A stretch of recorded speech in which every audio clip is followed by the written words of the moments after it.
My dad made us lock our bedroom doors every night. As children, my siblings and I followed a strict rule. We weren't, under any circumstances, permitted to open our bedroom doors between 10 p.m. and 6 a.m. "Do you want a bedtime story, sweetie?" my father asked. His sickly sweet voice, worming through the keyhole of my bedroom door, exuded a gravelly warmth. But it wasn't my father. And I don't mean someone else, it was something else. He'd never explained why we had to lock our bedroom doors every night, but we knew something was wrong with the man in the hallway. He became a terrifying thing in those torturous twilight hours. Some nights, our father let us sleep. Most nights, however, he stood at each of our doors in turn. He would somberly scratch at the woodwork like a wounded dog, yearning to be let inside. I don't know how we resisted the urge to open our doors for so many years. We were children. How did we know that it wasn't just a game?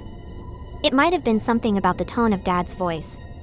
The air always felt sour when he hissed those nightly words of caution. But the man would transform after 10 p.m. My fawning father uttered hollow platitudes in a bid to appeal to our childlike sensibilities. "You've been such a good girl, Rosa," he once cooed from the other side of the door. "Why don't you come out and have a slice of cake? Our little secret." And after an hour or so of badgering, I heard his nimble feet shuffle near soundlessly across the carpet. He begged my older sister, Hattie, to open up. Then, finally, he would beg Alden, his eldest child. Dad always seemed to rattle my brother's door handle the most insistently.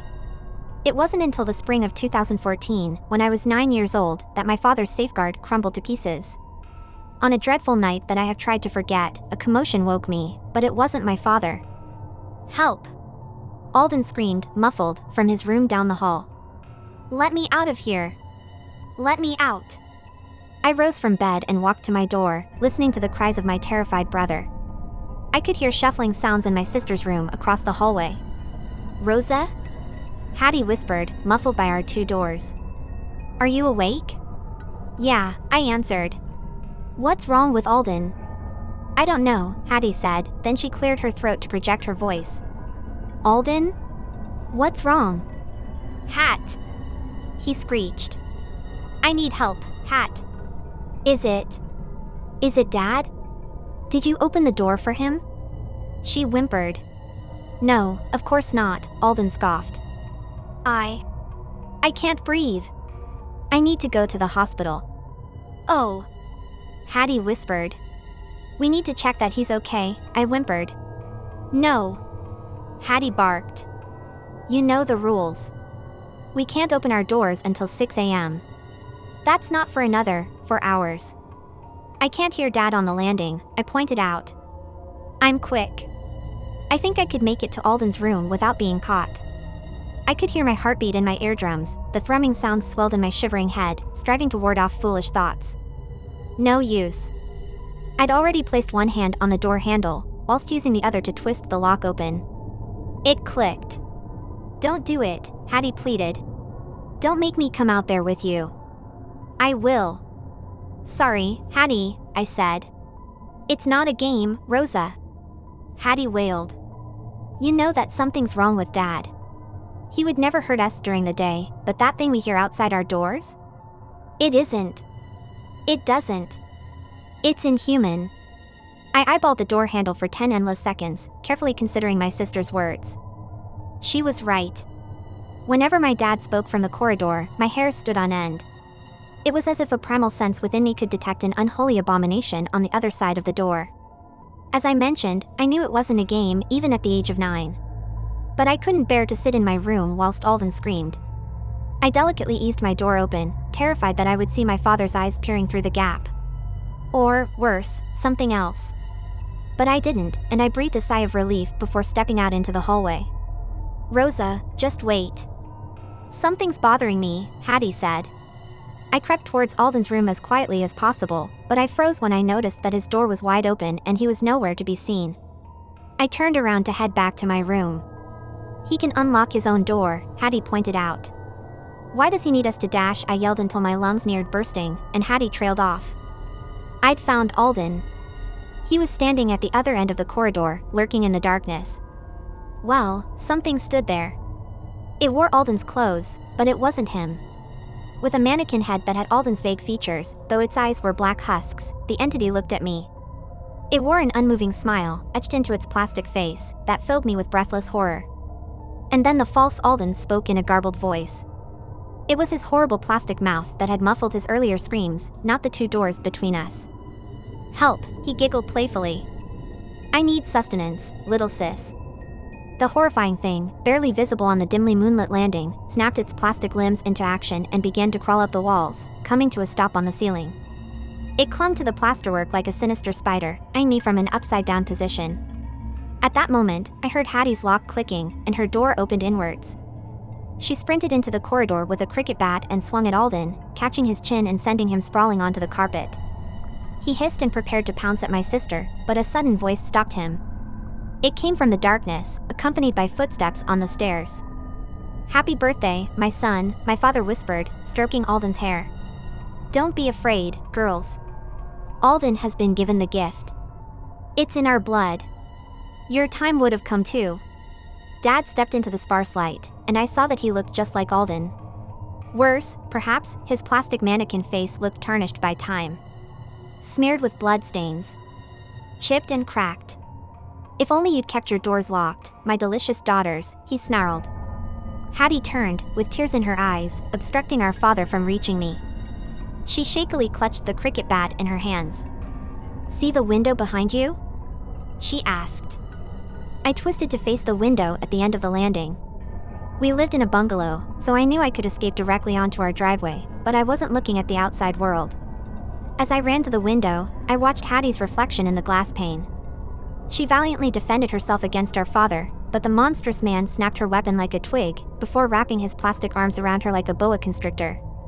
I cried, fumbling with the latch for the window, and I'm not sure exactly what I saw. It seemed as if my father were liquefying my sister, turning her into plastic sustenance. Hattie unleashed a deafening scream as her body bloodily detonated, drenching my father's face and the walls. He hissed at me as I clumsily clambered out of the window, tasting freedom. I don't know why he didn't pursue me, but I ran straight into town, stumbling into the local police station. Dad and Alden were never found, but the remnants of my sister corroborated my story. Anyway, I've spent the last 9 years reliving that ghastly night. You probably know why I suddenly felt the urge to tell the tale of my family's horrible secret. Tomorrow's my 18th birthday. My family doesn't eat meat after 6 p.m. because of the consequence. My family doesn't eat meat after 6 p.m. I'd always thought this was normal, that other families followed this seemingly basic principle. It wasn't until I moved out that I learned how weird of a thing this was, that other families didn't adhere to what I had always thought to be a fundamental dietary guideline. Only my family believed in the consequence. For nearly 2 decades I refrained from eating meat after the clock struck 6, regardless of how much of a craving I happened to have for it. Even if there was plenty left, and I hadn't finished my plate, I was expected to either scrape the remains into the trash, so much food wasted, or put it in a Tupperware container for the next day. I always tried to get home soon enough to eat dinner before then, but with school and extracurricular activities, that wasn't always possible. I remember when I just finished hosting a session for an after-school club, and was on my way home, starving, hadn't eaten all day, when I got a text from my father saying that he had bundled all the meat up, and to not expect any left out. He'd sent the text at 5:47 p.m. I arrived home feeling disappointed, but quickly got over it as it was simply something that had to be done. It was, for us, normal. The fear of the consequence guided our lives. Because of how integral it was to my family, I had never once brought up the topic with friends. Much like how you probably wouldn't bring up the fact that you put your dishes in the sink or dishwasher, it was never conversationally relevant to bring up our no meat after 6 rule. To me, it was mundane, unremarkable. It might sound like this was an odd though ultimately harmless restriction, a familial eccentricity, which many families have in one way or another. And, in one way, you're right. I wasn't abused, I slipped up once, and while it was treated gravely, given a stern though not frighteningly heated warning, there was no traumatic punishment, physical or otherwise. There was some leniency in the exaction of the consequence with regards to children. But the consequence itself was so utterly bizarre, so needlessly grim, that its very existence made the whole thing unforgivable. I would have rather been raised vegan, lived a life bereft of meat for some allegedly noble cause, than the one I had. Because that knowledge, that ever-lurking fear, messed me up in other ways. I don't have PTSD, and neither do I have some psychological block preventing me from eating meat after 6 p.m., thank God, but I do have knowledge of the consequence, and I'd do anything to forget it. When I shared that knowledge with my girlfriend, and how I still adhered to it, something she hadn't consciously noticed, she left me. And not only did she leave me, she called me a lunatic. Me, who had never once said anything certifiably crazy. Me, who treated her with care, respect, and kindness, with an unblemished record of staunch sanity. All because of the consequence. She left yesterday, and in doing so took all of her things from my apartment, which included most of the cookware, since she'd brought hers over in the absence of my own. I'd relied on the microwave and an air fryer prior to her moving in. Back to such lowly states, I bought a Hot Pocket after an unusually exhausting day at work, that olden dinner upon which many have relied throughout the ages. Cheeseburger flavor. Additionally, I bought a bag of those low-fat, air-fried chicken tenders, to supplement the totally nutritious meal. I was physically tired, and emotionally wrecked. I guess in the grief of my heartbreak I had thought it worthwhile to share the events with my cousin during the drive home, with whom I'd always felt a close, brotherly connection. Well, he apparently felt it necessary to tell my parents after the call ended, who took it upon themselves to come visit me. While sitting at my small dinner table, eating my Hot Pocket and tendies, there came a few knocks at the door to my apartment. I got up, answered, and, bewildered, let my parents in. My mom hugged me, my dad gave me a knowing and solemn pat on the shoulder and told me in many words that I'd be fine, that I'd find someone better. Absent-mindedly, I brought them into the kitchen and offered them some tenders, since I'd cooked the whole bag. I hadn't paid attention to the time, ironically, hadn't thought of the one that had ended my relationship. My mom's face was the first to change. It went from sympathetically despondent to confused, and then to horrified. My dad's reaction was a little belated, as if he couldn't quite fathom the events. His expression of fatherly contrition slowly melted into a snarl, a visage of mounting contempt. Finally, glancing over at the microwave's clock, I realized what I'd done. Speechless, my mother merely stood at the threshold of the kitchen. My father, equally voiceless, gently pushed past her and headed toward the front door. I heard the lock click, and then he returned, his face grimly set. E.T., resolute. Stunned, I sat there at the table, the cheap meat churning in my gut. My plate, the half-eaten Hot Pocket and chicken tender crumbs, suddenly seemed like a profane thing. I wanted to sweep it off the table. After guiding my mother to a seat, my father went and leaned against the kitchen counter, his hands clasped together.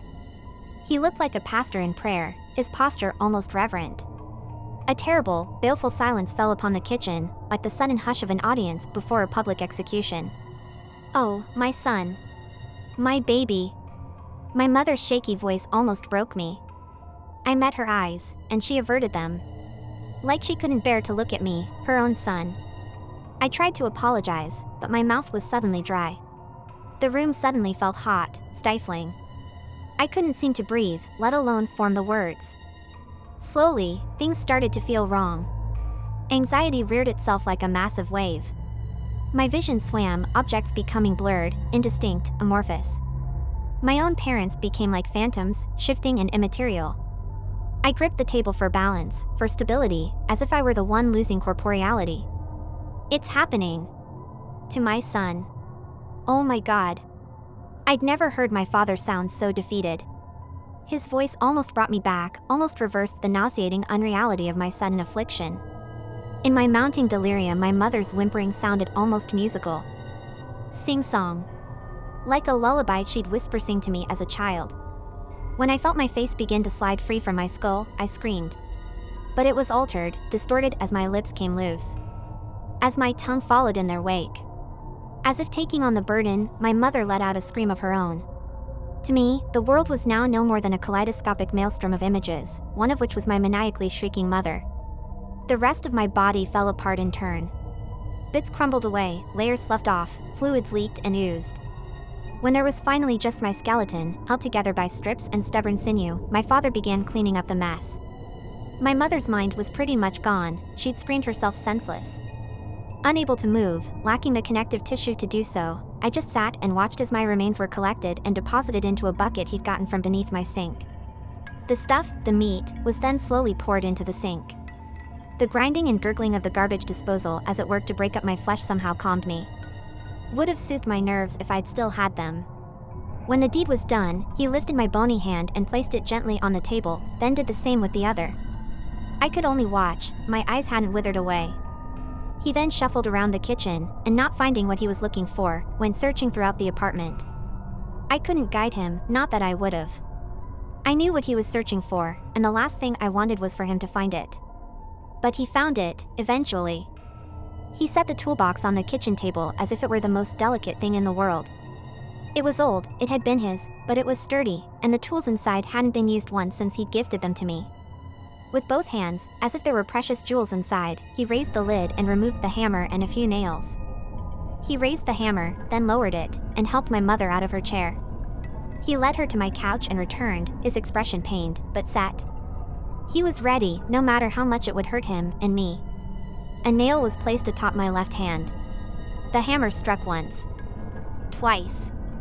A second nail was placed on my right hand and was embedded to its head with 3 solid, table-shaking strikes. There was, somehow, pain. All that was left of me was bone, some flimsy pieces of dead flesh, and somehow, I felt it.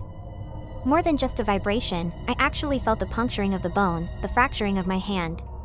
Some phantom skin sensation. Affixed to the table in a seated crucifixion, I was a prisoner. I knew that I had every right to be, given what I'd done. What I'd do, if I were free. And yet I was terrified. Appalled. By my father's eyes, by what I had become. By what he'd done to me without so much as a few calming words. The stink of my discarded, ground flesh lingered, wafted up from the garbage disposal, the viscera still clinging to the pipes. I wanted to cry, wanted to scream. But I could only stare and suffer. And then the urge came, insidious and powerful. Like a switch had been flipped in my brain, the newly emergent psyche demanding that I perform the unthinkable. It galvanized me. Made my bones pulse and quiver. They rattled in place, and I heard my mother moan in fright. My father sat across from me, watching me with hammer in hand. And I, torn between minds, one terrified, the other unthinking, save for that deplorable impulse, stared back. That abysmal silence returned. When my skin began to grow back, the urge increased by magnitudes.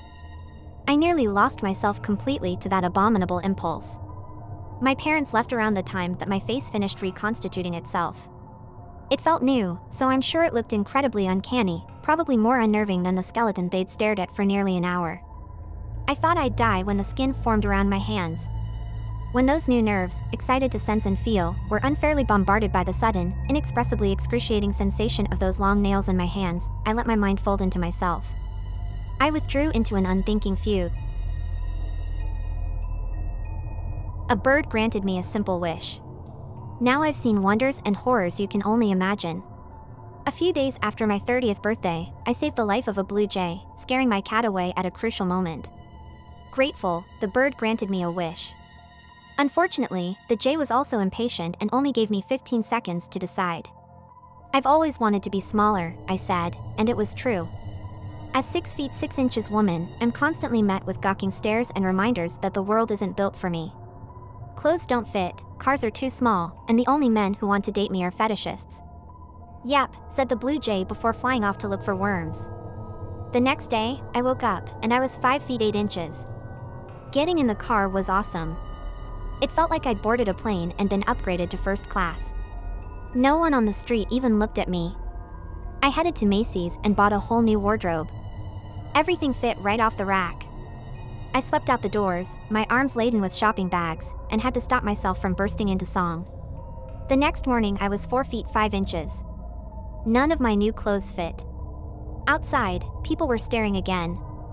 I couldn't reach the pedals of my car. I ran out to my yard and screamed at the blue jay, but it just startled away. Maybe it wasn't even the same bird. I went inside and cried and watched TV. All day, the blanket seemed bigger and bigger, and when I measured myself just before bedtime, I was 3 foot 2. The next morning, I was no more than a foot tall.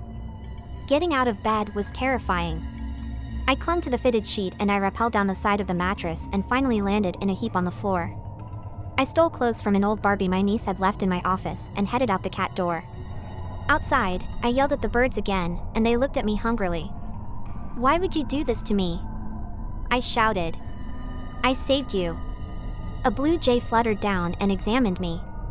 "Are you mouse?" it asked. "You funny and I realized the bird wasn't malicious. It was an idiot. "Please," I said. "Can't you undo the wish?" "Worm," shouted the bird, and it flew off to fight over a piece of rope with another jay. By the end of the day, I was less than an inch tall. For the first time, fear truly set in. I would only keep getting smaller. Perhaps I would eventually disappear. Or perhaps there was no such thing as disappearing.